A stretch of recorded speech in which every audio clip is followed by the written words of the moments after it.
Everybody, Spartan here from SpartanTrading.com. Want to hit you guys with a trade review video today, and today I want to talk about the trade that I did on CRXT. Now this is going to be coming out tomorrow, which is going to be the 14th, but today is October the 13th, 2021, just in case you want to look back at the chart. So CRXT, what was this trade? What happened with it? Why did I get into it long? This was a trade I actually talked about on Twitter many times. I said I like this off the lows. It's curling. It's a biotech. It's a former runner. I didn't expect it to run this much the first day, but fantastic. We got into it yesterday as a spec position around 390s. It started to push up, and that was great. We saw a little bit of a pop-up in the pre-market, which I'm going to show you right now.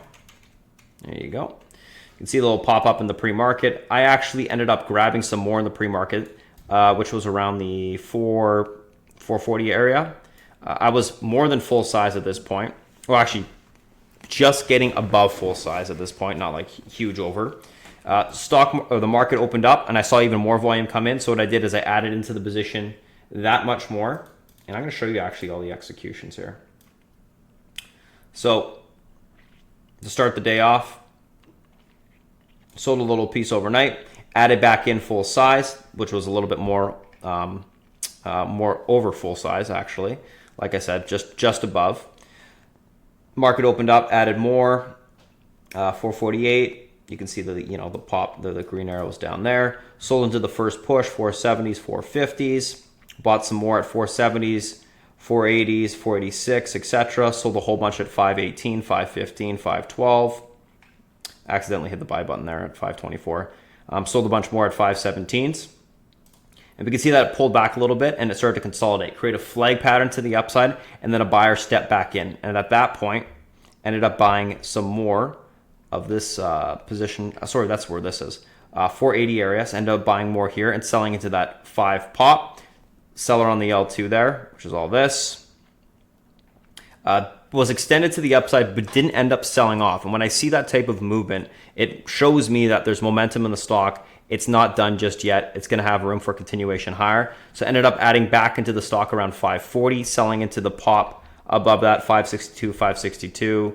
Adding some more back at 547, selling some more into the $6.05 level.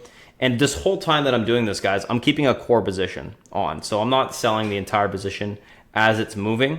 I'm keeping about a quarter to 1/2 on the entire time, and I'm just trading around it. Now, I wasn't massive size on this thing. I wasn't like 20,000 shares or anything like that. I think I was trading with maximum around like 4,000 or 5,000 shares as it moved to the upside. In and out, scalping around this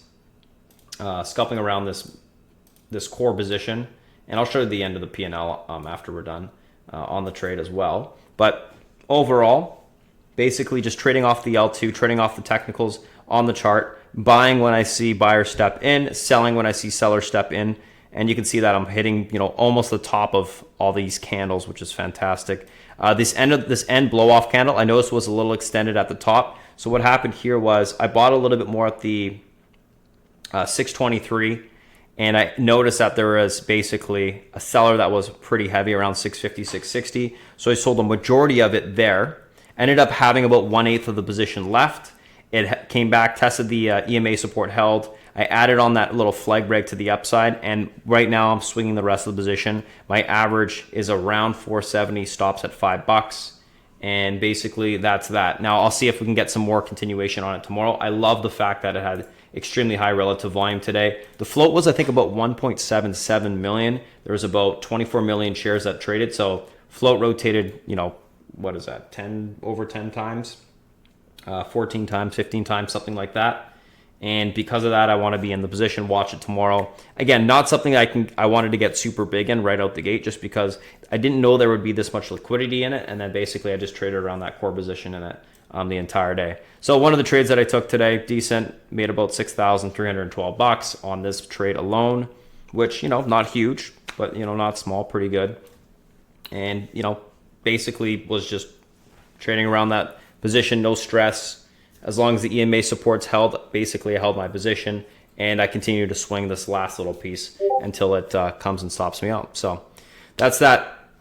Not a super complicated trade. Just wanted to go over it with you guys. Hopefully it helps. You guys understand kind of what I'm doing. A lot of what I do on the low float side is using the technicals and using the L2 and time and sales to make my decisions. I would say majority of the time I would base my selling off of the L2. So when sellers step in, I'm noticing that at any sort of resistance level, if there's a resistance level there, I will put more weight on it. I will take more off. If there isn't a resistance level there, I'll give it a couple little seconds. I'll wait.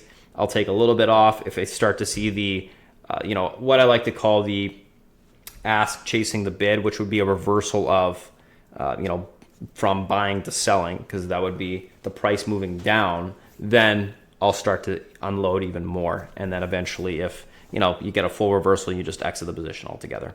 So anyways, that's CRXT. If you guys have any questions, you go to SpartanTrading.com. Otherwise, thanks for watching, and I will talk to you guys next week. Have a good one.